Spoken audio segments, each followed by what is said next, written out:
Welcome to the story. Don't forget to like, subscribe and support me. The world had been on the brink for as long as anyone could remember. When the demon gate first cracked open, no one thought much of old superstitions, half-forgotten legends about the netherworld, and demons seemed a far-off threat, something that belonged to stories told by firelight. But then the demons came, ripping through villages, consuming entire cities, and pushing humanity and the other races to the edge of extinction. President Arthur stood atop a ridge, his gaze fixed on the horizon where the demon gate loomed like an open wound in the sky, spilling darkness into their world. The final battle was upon them, the culmination of decades of bloodshed. He was no stranger to this chaos since his election as president of the United Human Coalition. Arthur had fought tirelessly to unite humanity and its allies, forging fragile alliances with the elves, the dwarves, and even the once warring orcs. But now, as the armies gathered for what everyone knew was the last stand, he couldn't help but feel the weight of an unseen burden pressing down on him. The prophecy echoed in his mind, as it had for weeks. The priest of the sacred flame had been clear. Only a pure soul could close the demon gate forever. And the cost of that closure was beyond what most could bear. It meant sacrifice, the ultimate kind. Arthur had read the ancient texts, seen the faded images of past leaders who had faced similar choices, but nothing in those scrolls had prepared him for this moment. He had always been a man of action, of strategy. But this was something else entirely. "Sir, the troops are ready," Commander Gareth's voice cut through his thoughts. The battle-hardened knight stood at Arthur's side, his armor gleaming in the pale morning light, the symbol of the sacred flame emblazoned on his chestplate. "We'll be marching within the hour." Arthur turned to him, his expression unreadable. Gareth had been his closest confidant throughout this war, a brother in arms who had never questioned his decisions. But today,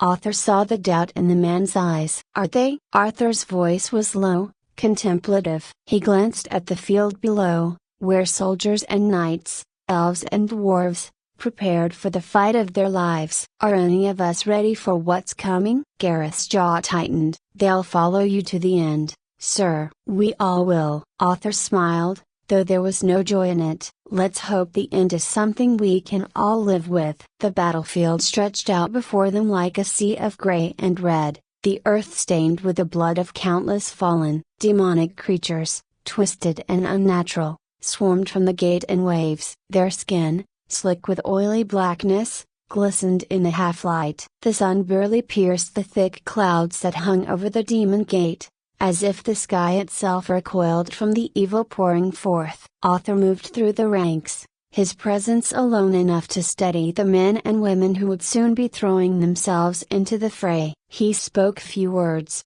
offering only brief nods and the occasional clasp on his shoulder. What could he say that hadn't already been said? They all knew the stakes. If they fell today, it wouldn't just be the end of their army, it would be the end of their world. The Holy Knight Order formed the vanguard, their shields locked in a gleaming wall of steel, blessed by the sacred flame. Behind them stood the elven archers, their bows strung with enchanted arrows, and the dwarven warriors, their hammers and axes forged in the deep furnaces of their mountain strongholds. Orcs, their tusked faces grim, held the flanks, eager for the bloodshed that was to come. It was a sight Arthur had never thought he'd see, a united front, every race standing together. And yet, he knew it might not be enough. The ground beneath them shook, a deep tremor that sent a murmur of fear rippling through the ranks. From the gate emerged the Demon King. He towered over his minions, a grotesque figure of immense power,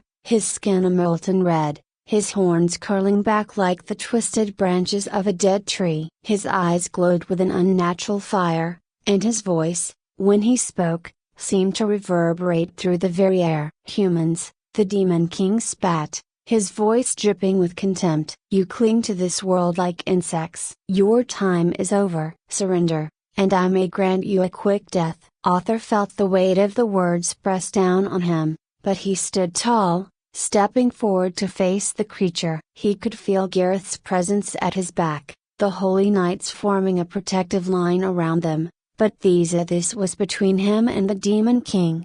"Your time was never meant to be," Arthur called out, his voice strong despite the fear gnawing at his gut. "This world belongs to those who fight for it, not those who seek to destroy it. We will not bow to you." The Demon King's laughter was a cruel, jagged thing. "Then you will die screaming, along with every last one of your kind." With a wave of his hand, the battle began. Demons surged forward, their claws outstretched, their teeth bared. The holy knights met them head on, their swords flashing as they cut through the first wave. Magic crackled in the air as the elves unleashed their spells, bolts of fire and lightning raining down on the enemy. Dwarven hammers crushed demonic skulls, and the orcs, bellowing war cries, tore through the ranks with savage ferocity. Arthur fought alongside them, his blade flashing in the dim light, each strike precise, each movement calculated. But no matter how many demons they cut down,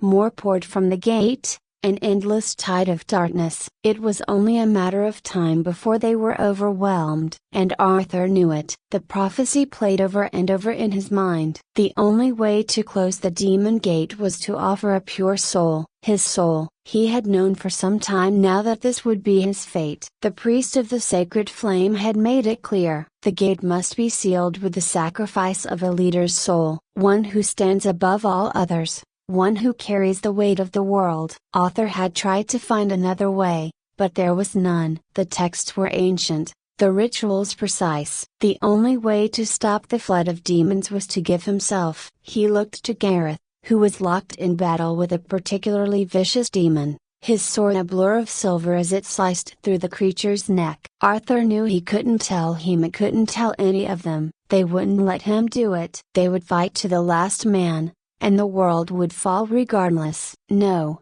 this was something he had to do alone. As the battle raged on around him, Arthur began to move toward the gate. It was subtle at first, just a few steps at a time, staying in the shadows of the fighting. But with every demon that fell, with every moment that passed, he got closer to his goal. The gate loomed ahead, its black maw pulsing with dark energy. The closer Arthur got, the more he could feel its pull, a cold, gnawing sensation that reached deep into his bones. The gate wasn't just a passage, it was a living thing, feeding off the fear and death around it. Arthur stopped a few feet from its edge, his breath coming in ragged gasps. This was it. This was where it ended. He looked back, just once, to see his people fighting for their lives. Gareth was still there, a whirlwind of destruction, his armor drenched in blood. The holy knights stood firm, their shields locked, their swords gleaming with the light of the sacred flame. The elves,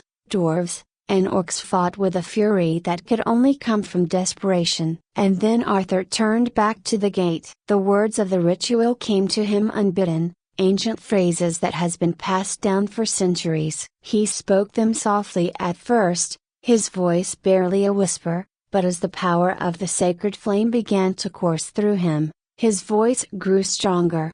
The words of the ritual grew louder, resonating with an ancient power that seemed to fill the air, wrapping around Arthur like a cloak. The wind picked up, swirling dust and debris around him as the darkness from the demon gate pulsed in response to his incantation. It recoiled, as though recognizing the force that now challenged its existence. Arthur's voice was firm, steady, even as he felt the weight of his decision bearing down on him. His heart pounded, but his resolve did not waver. He had been born to lead, to guide humanity through its darkest times, and this was his final act of leadership. A sacrifice not for glory, not for recognition, but for the survival of all life on the continent. Every race, every soldier, every child this was for them. The cold tendrils of the gate's energy licked at his skin, but the sacred flame within him burned hotter, brighter, pushing back the darkness. Arthur's soul was merging with the power of the flame, just as the ancient texts had described. He could feel it deep inside him, a warmth spreading from his chest, pulsing in time with his heartbeat. It wasn't painful, but it was consuming. It was as if his very essence was being drawn into the flame, bit by bit, erasing everything that had been Arthur the man and transforming him into something more, something eternal.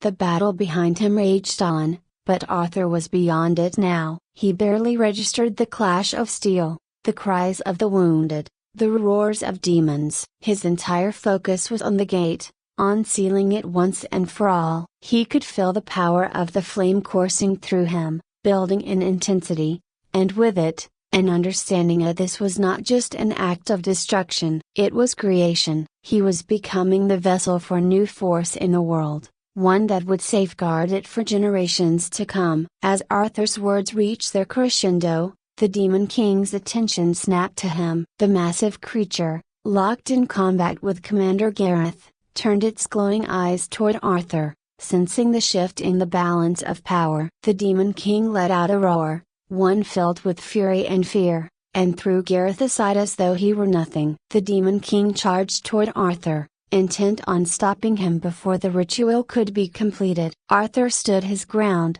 his eyes locked on the gate. The Demon King was a force of nature, but he was no longer afraid. The sacred flame burned within him now, its power more than enough to hold back the darkness. As the Demon King closed the distance between them, Arthur raised his hand, the flame blazing brighter than the sun, casting long shadows across the battlefield.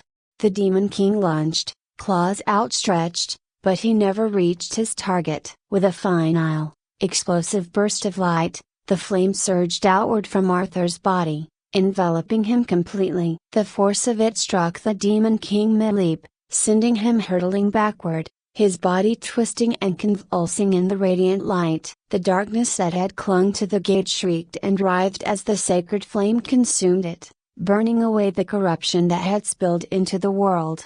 Arthur felt himself being drawn into the flame, his physical body dissolving, his consciousness expanding. He was becoming one with the energy, with the very essence of the sacred flame. It was a strange sensation, both liberating and terrifying. He could feel the world around him fading, but at the same time, he was becoming more aware of the life he was leaving behind, of the future that his sacrifice would shape.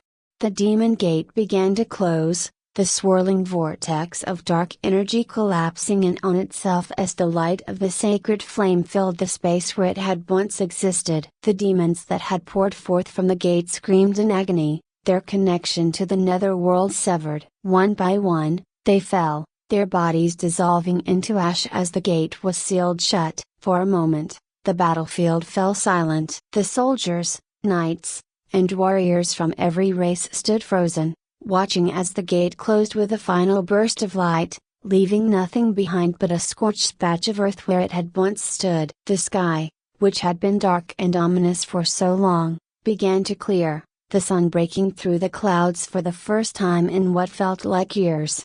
Arthur was gone. Gareth, struggling to his feet after being tossed aside by the Demon King, looked toward the place where Arthur had stood. The president, the man who had led them all, was no more. Gareth's heart ached with the weight of that realization, but he knew what had to be done. He knew what Arthur had sacrificed. The soldiers slowly began to gather, their faces a mix of awe and sorrow. The battle was won, but at a cost none of them had truly been prepared for. The holy knights lowered their weapons, their armor still shining with the light of the sacred flame. The elves, dwarves, and orcs stood in solemn silence, recognizing that this victory had come at the highest price. Gareth walked to where Arthur had made his final stand, his boots crunching on the scorched earth. There was nothing left of the mana, only the lingering warmth of the sacred flame, flickering faintly in the air, a reminder of the soul that had been offered to save them all. Gareth knelt, his fingers brushing the ground where Arthur had spoken the final words of the ritual. "He's gone," one of the knights whispered, her voice trembling. Gareth nodded slowly, standing tall as he looked out over the battlefield. "Yes," he said, his voice steady. "But his sacrifice was not in vain. He saved us. He saved the world." There was a moment of silence, and then, one by one, the soldiers and knights began to kneel. The elves bowed their heads, the dwarves gripped their weapons in solemn respect, and even the orcs, fierce and unyielding in battle, lowered themselves to honor the fallen leader. Gareth watched as the entire battlefield fell into a reverent stillness, paying tribute to the men who had given everything. The sun climbed higher in the sky, its light bathing the battlefield in a warm, golden glow. Gareth closed his eyes, feeling the heat on his face, and for the first time in a long while,